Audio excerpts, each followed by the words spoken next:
नमस्कार, सरिताज किचन मराठीमध्ये तुमचं खूप खूप स्वागत. आज आपण दिवाळी फराळामधला एकदम मस्त बिस्किटासारखा खुसखुशीत असा पदार्थ बनवतोय. हा पदार्थ बनवण्यासाठी लागणारं साहित्य वजनी आणि वाटीच्या प्रमाणामध्ये किती घ्यायचं ते आपण या ठिकाणी पाहणार आहोत. चला तर मग रेसिपीला पटकन सुरुवात करूया. तर या ठिकाणी आपण अर्ध्या किलोच्या प्रमाणामध्ये ही शंकरपाळी बनवतोय. त्यासाठी सर्वात आधी आपण वाट्यांचं प्रमाण पाहूयात. इथे मी 4 वाटी मैदा घेतलाय. ज्या वाटीने मैदा घेतला होता त्याच वाटीने अर्धी वाटी तूप घेतले. त्याच वाटीने मोजून 1 वाटी पिठी साखर आणि त्याच वाटीने मोजून अर्धी वाटी दूध घेतले. आता या साहित्याचा आपण वजनी प्रमाण पाहूयात. या ठिकाणी मी 500 ग्रॅम म्हणजे अर्धा किलो मैदा घेतलाय. 125 ग्रॅम इतकं तूप घ्यायचंय. 125 ग्रॅम पिठी साखर आणि 110 ते 121 ml तुम्हाला दूध लागू शकतं. त्याचप्रमाणे या ठिकाणी तूप घेताना ते वितळवून प्रमाण मोजून घ्यायचं. जर तूप घट्ट असेल आणि ते तुम्ही अर्धी वाटी घेतलं तर तुपाचं प्रमाण यामध्ये जास्त होऊ शकतं आणि शंकरपाळी तेलामध्ये टाकल्यानंतर विरघळू शकते. आता आपण शंकरपाळीसाठी पीठ मळून घेऊयात. त्यासाठी इथे मी परात घेतली आहे. आता परातीमध्ये जे आपण अर्धी वाटी तूप घेतलं होतं ते घालायचं. तूप या ठिकाणी मी वितळवून थंड करून घेतलं आहे. गरम किंवा कोमट तूप या ठिकाणी वापरायचं नाही आहे. आणि या ठिकाणी मी तुम्हाला शंकरपाळी बनवण्याची एकदम सोपी पद्धत सांगणार आहे. त्यामुळे ही शंकरपाळी कोणीही अगदी सहज बनवू शकतं. त्यानंतर आता या तुपामध्ये आपण जी 1 वाटी पिठी साखर घेतली होती, वजनी प्रमाणात ही पिठी साखर 125 ग्रॅम आहे, ती घालायची, तुपामध्ये मिक्स करायची आणि 2 ते 3 मिनटं छान अशी तुपामध्ये फेटून घ्यायची. या ठिकाणी मी जे काही साखरेचं प्रमाण सांगितलं आहे ते एकदम परफेक्ट आहे. एकदम बरोबर प्रमाणामध्ये ही शंकरपाळी गोड होते. पण जर तुम्हाला जास्त गोड आवडत असेल, तुम्ही जास्त प्रमाणामध्ये साखर वापरली तर शंकरपाळी कडक होऊ शकते. त्यामुळे इथे मी जे पिठी साखरेचं प्रमाण वापरलं आहे ते एकदम परफेक्ट आहे. तर इथे 3 ते 4 मिनटं ही पिठी साखर मी तुपामध्ये फेटून घेतली आहे. तुम्ही बघू शकता या तुपाचा हलकासा कलरसुद्धा बदलला आहे. तर अशा पद्धतीनेच हलकासा रंग बदलेपर्यंत ह्या तुपामध्ये आपल्याला पिठी साखर फेटून घ्यायची आहे. त्यानंतर आता यामध्ये जे अर्धी वाटी आपण दूध घेतलं होतं ते दूध घालायचं आणि आता हे दूधसुद्धा आपण पिठी साखर आणि तुपाचं जे मिश्रण तयार केलं आहे त्यामध्ये एकसारखं मिक्स करून घेऊयात.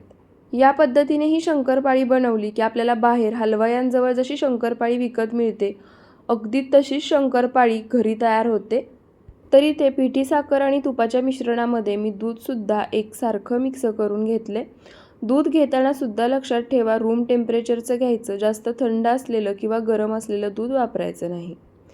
त्यानंतर आता यामध्ये लागेल असा मैदा घालायचा आणि पीठ मळून घ्यायचं. एका वेळी एकदम जास्त मैदा घालायचा नाही, लागेल असा थोडा थोडा घालायचा आणि पीठ मळून घ्यायचं. पीठ मळताना आपण यामध्ये जे काही हे मिश्रण तयार केलं त्यामध्येच मळून घ्यायचं आहे. एक्स्ट्रा याच्यामध्ये दूध किंवा पाण्याचा वापर करायचा नाही. त्याचप्रमाणे शंकरपाळीचं पीठ मळून घेताना ते जितकं घट्टसर मळून घेता येईल तितकं घट्टसर मळून घ्यायचं, तरच तुमची शंकरपाळी छान खुसखुशीत तयार होते. जर शंकरपाळीचं पीठ सैलसर असेल, पातळ झालं तर शंकरपाळी तळल्यानंतर ती एकदम कडक होते. तर इथे आता लागेल असं थोडं थोडा मैदा घालून हे पीठ मी घट्टसर असं मळून घेते. जसं की मी आधीही सांगितलं आहे, पीठ मळून घेताना जे आपण दूध, पिठी साखर आणि तुपाचं मिश्रण तयार केले त्यामध्येच मी मळून घेणार आहे. यामध्ये एक्स्ट्रा थेंबभरही पाणी किंवा दुधाचा वापर करणार नाही आहे. तर इथे तुम्ही पाहू शकता एकदम घट्टसर असं हे शंकरपाळीचं पीठ मी मळून घेतलं आहे आणि जे मिश्रण आपण तयार करून घेतलं होतं त्यामध्येच हे शंकरपाळीचं पीठ मळून घेतले. एक्स्ट्रा यामध्ये पाणी किंवा दूध वापरलं नाही आहे. तर इथे आपलं शंकरपाळीचं पीठ तयार झालं आहे. आता जर तुम्हाला हवं असेल तर हे शंकरपाळीचं पीठ तुम्ही अर्धा ते पाऊण तास भिजवून घेऊ शकता. पण मी अर्धा ते पाऊण तास हे पीठ भिजवून न घेता लगेच याची शंकरपाळी बनवून घेणार आहे.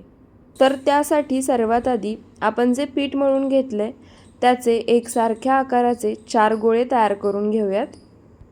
तर इथे मळून घेतलेल्या पिठाचे एकसारख्या आकाराचे मी 4 गोळे तयार करून घेतले आहेत. त्यानंतर जे 4 गोळे तयार करून घेतले आहेत त्यातील एक गोळा घ्यायचा. राहिलेले 3 गोळे रुमालाने झाकून ठेवायचे म्हणजे ते कोरडे पडणार नाहीत. आणि आता आपण तयार करून घेतलेला गोळा शंकरपाळी बनवण्यासाठी लाटून घेऊयात. तर इथे शंकरपाळी बनवण्यासाठी जेव्हा आपण पारी लाटून घेतो तेव्हा लक्षात ठेवा, पारी अजिबात पातळ लाटायची नाही, तर 1 सेंटीमीटर इतकी जाड ठेवून लाटून घ्यायची आहे। त्याचप्रमाणे ही पारी लाटून घेताना तुम्ही पाहू शकता, पीठ खाली अजिबात पोळपाटाला चिटकत नाही आहे, म्हणजे एकदम परफेक्ट असं हे शंकरपाळीचं पीठ मळून तयार झालं आहे। तर इथे मी 1 सेंटीमीटर एवढी जाडीची ही पारी लाटून घेतली आहे। पारी जास्त मोठी लाटायची नाही, 1 सेंटीमीटर इतकी जाडीची लाटून झाली की आता आपण याच्या शंकरपाळ्या पाडून घेऊयात। तर शंकरपाळ्या छान एकसारख्या चौकोनी आकारामध्ये कट करता याव्यात यासाठी सुरुवातीला जी पारी आपण लाटून घेतली आहे त्याच्या कडा सुरीने अशा पद्धतीने कट करून घ्यायच्या। तर इथे छान चौकोनी आकारामध्ये ही पारी मी कट करून घेतली आहे। याची तुम्ही जाडी पाहू शकता, जास्त पातळही नाही आहे आणि जास्त जाडही नाही आहे। आता आपण याच्या शंकरपाळ्या बनवून घेऊयात। तर इथे तुम्हाला जेवढ्या आकारामध्ये आणि जशीही शंकरपाळी बनवायची आहे तशी बनवू शकता। मी चौकोनी आकारामध्ये बनवून घेणार आहे। त्याचप्रमाणे शंकरपाळीचा आकार जसा तुम्हाला हवा आहे, लहान, मोठा, मध्यम, तशा आकारामध्ये तुम्ही ही शंकरपाळी कट करून घेऊ शकता। तर इथे मी सर्व शंकरपाळ्या कट करून घेतल्या आहेत। शंकरपाळीची जाडी पाहू शकता, अशीच जाडी ठेवून तुम्हाला सुद्धा शंकरपाळी बनवून घ्यायची आहे, तेव्हा शंकरपाळ्या छान फुलतात आणि आतून छान खुसखुशीत होतात। जर शंकरपाळीची पारी एकदम पातळ लाटून घेतलीत तर शंकरपाळी तळल्यानंतर एकदम कडक होते, खुसखुशीत अजिबात होत नाही। आता या शंकरपाळ्या मी लगेच तळून घेणार आहे। तुम्ही सुद्धा शंकरपाळी बनवल्यानंतर लगेच तळून घ्या। शंकरपाळी बनवून जास्त वेळ ठेवू नका, एका वेळी 2 गोळ्याची शंकरपाळी लाटून घेऊन तुम्ही तळू शकता। तर इथे शंकरपाळी तळून घेण्यासाठी मी गॅसवर आधीच तेल गरम करायला ठेवलं होतं। आता शंकरपाळी तळण्यासाठी तेलाचं टेम्परेचर कसं असावं हे सुद्धा महत्त्वाचं आहे, कारण जर तेल कमी गरम असेल तरीसुद्धा शंकरपाळी तेलात विरघळते, जास्त तेल शोषून घेते आणि तळल्यानंतर लगेच मऊ होते। त्यामुळे तेल मध्यम गरम करून घ्यायचं, कारण जर तेल कडकडीत गरम असेल तरीसुद्धा शंकरपाळी तेलात सोडल्यानंतर विरघळू शकते किंवा वरून लगेच कलर बदलून आतून तशीच कच्ची राहू शकते आणि तळल्यानंतर लगेच मऊ पडते। तर इथे तुम्ही बघू शकता, पिठाचा छोटासा गोळा मी तेलामध्ये टाकला होता। पिठाचा गोळा तेलामध्ये टाकला की 1-2 सेकंदामध्येच तो तळून वरती आलाय, म्हणजे तेल जसं आपल्याला हवं आहे तसे एकदम परफेक्ट टेम्परेचरमध्ये गरम आहे। त्यानंतर आता यामध्ये आपण बनवून घेतलेल्या शंकरपाळ्या सोडून घेऊयात। तर इथे शंकरपाळी तळताना सुद्धा लक्षात ठेवा, शंकरपाळी तेलामध्ये सोडताना सुद्धा गॅसचा फ्लेम मीडियम ठेवायचा आहे। त्याचप्रमाणे एका वेळी तेलामध्ये जास्त शंकरपाळ्या सोडायच्या नाहीत आणि तळून घ्यायच्या नाहीत, कारण तेल लगेच थंड होतं आणि शंकरपाळी आतून कच्ची राहते, मऊ पडते आणि तेल शंकरपाळीमध्ये जास्त प्रमाणात शोषलं जातं। त्याचप्रमाणे शंकरपाळी तेलामध्ये सोडली की एक अर्धा मिनिट तरी ती चमच्याने अजिबात हलवायची नाही। खालच्या बाजूने छान फ्राय झाली पाहिजे, कढईपासून वेगळी व्हायला लागली पाहिजे, तेव्हा शंकरपाळी चमच्याने हलवून घ्यायची। शंकरपाळी चमच्याने हलवून घ्यायला सुरुवात केली की जसं मी व्हिडिओमध्ये दाखवते, चमचा तेलामध्ये अशा पद्धतीने गोल फिरवत राहायचं, म्हणजे ही शंकरपाळीसुद्धा अलटीपलटी होत राहते आणि सर्व बाजूनी या शंकरपाळीला एकसारखा कलर येतो। त्यानंतर ही शंकरपाळी मध्यम आचेवरतीच तळून घ्यायची, गॅसचा फ्लेम मीडियम किंवा हाय करायचा नाही। आणि जसं मी व्हिडिओमध्ये दाखवते अगदी तसंच चमच्याने अशा पद्धतीने गोल गोल फिरवत ही शंकरपाळी तळून घ्यायची। तुम्ही इथे बघू शकता, शंकरपाळीचा रंग बदलायला लागला आहे। सर्व शंकरपाळ्यांना एकसारखा रंग आलाय, एकसारख्या तळल्या गेल्या आहेत। आता शंकरपाळी व्यवस्थित आतपर्यंत तळली गेली आहे हे कसं ओळखायचं, तर शंकरपाळी तेलामध्ये सोडल्यानंतर तेलावरती जास्त प्रमाणात बुडबुडे, पांढरा फेस आला होता। जशी शंकरपाळी वरून आतपर्यंत व्यवस्थित तळली जाईल तसतसं तेलावरती आलेले जे बुडबुडे, पांढरा फेस आहे तो कमी होत जातो।